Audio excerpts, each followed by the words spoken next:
کبھی یہ سوچا ہے کہ رمضان کا مہینہ آخر ہے کیا؟ آج ہم پیغمبر اسلام کے ایک بہت ہی خاص خطبے کی روشنی میں اس مقدس مہینے کے اصل مطلب کو سمجھنے کی کوشش کریں گے۔ دیکھیے، اکثر لوگوں کے ذہن میں یہی آتا ہے کہ اس مہینے کا مطلب ہے بس کھانے پینے سے رک جانا۔ لیکن کیا بات صرف اتنی سی ہے؟ نہیں، بالکل نہیں۔ روزہ صرف ایک جسمانی عمل نہیں ہے، بلکہ یہ ایک گہری روحانی تبدیلی کا سفر ہے۔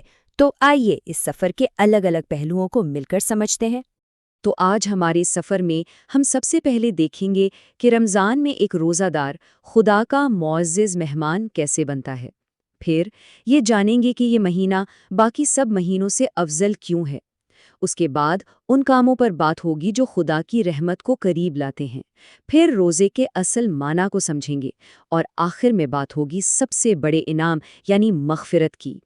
تو چلیے پہلے حصے سے شروع کرتے ہیں، جو ہمیں بتاتا ہے کہ اس مہینے میں روزہ رکھنے والوں کو کیا خاص درجہ دیا جاتا ہے۔ یہاں تو پورا تصور ہی بدل جاتا ہے نا؟ رمضان صرف ایک امتحان نہیں، بلکہ یہ تو خدا کی طرف سے ایک دعوت ہے، اس کی میزبانی میں آنے کی دعوت۔ ذرا اس اعزاز کا احساس تو کیجیے۔ لیکن یہ خاص درجہ ہمیں محسوس کیسے ہوتا ہے؟ آئیے دیکھتے ہیں کہ رمضان میں ہمارا ہر ایک لمحہ کسی بھی دوسرے وقت سے زیادہ قیمتی کیسے ہو جاتا ہے۔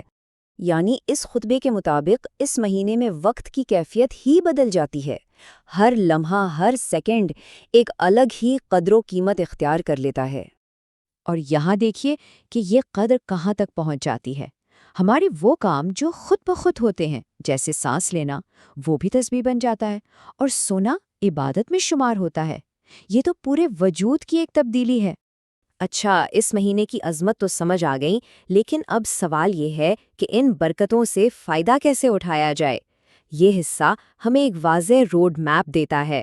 یہ خطبہ صرف ذاتی عبادتوں پر زور نہیں دیتا، بلکہ یہ سماجی اور روحانی ذمہ داریوں کی ایک پوری فہرست دیتا ہے، یعنی اپنے اور دوسروں کے ساتھ تعلق کو بہتر بنانا تاکہ رمضان کا تجربہ مکمل ہو۔ یہاں ایک بہت گہری مثال استعمال کی گئی ہے۔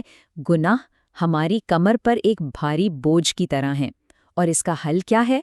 حل ہے استغفار اور لمبے سجدے، جو اس بوجھ کو اتارتے ہیں اور ہماری روح کو آزاد کرتے ہیں۔ تو اگر روزہ صرف بھوکا پیاسا رہنے کا نام نہیں، تو پھر اس کا اصل مطلب کیا ہے؟ یہاں ہم اس موضوع کے بالکل دل میں پہنچتے ہیں۔ یہ ایک قول ہی ایک گہرے تصور کے دروازے کھول دیتا ہے۔ اصل روزے میں ہمارا ہر عضو شریک ہوتا ہے، صرف پیٹ نہیں بلکہ آنکھ، کان، زبان، ہر چیز کو غلط کاموں سے روزہ رکھنا چاہیے۔ اور دیکھیے، حقیقی زندگی کی مثالیں سب سے بہترین استاد ہوتی ہیں۔ یہ خطبہ ہمیں پیغمبر اسلام کی زندگی کا ایک بہت اہم واقعہ سناتا ہے، جو اس تصور کو بالکل واضح کر دیتا ہے۔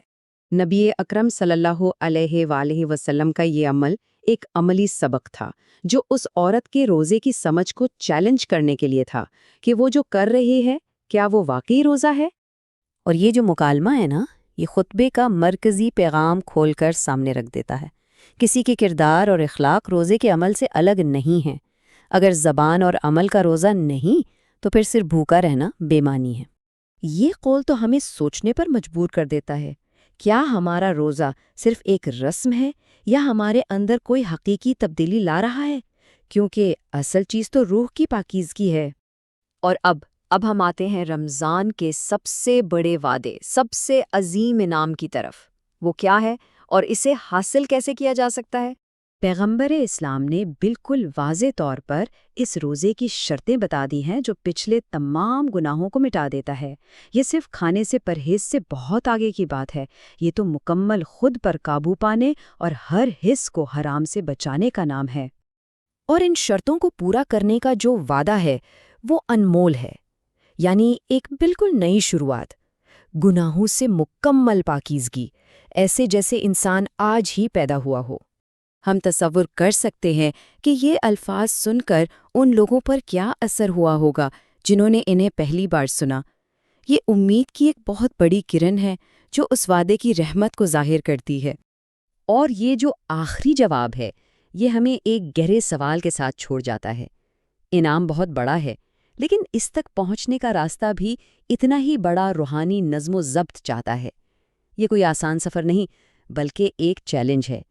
تو سوال یہ ہے کہ کیا ہم اس چیلنج کو قبول کرنے کے لیے تیار ہیں؟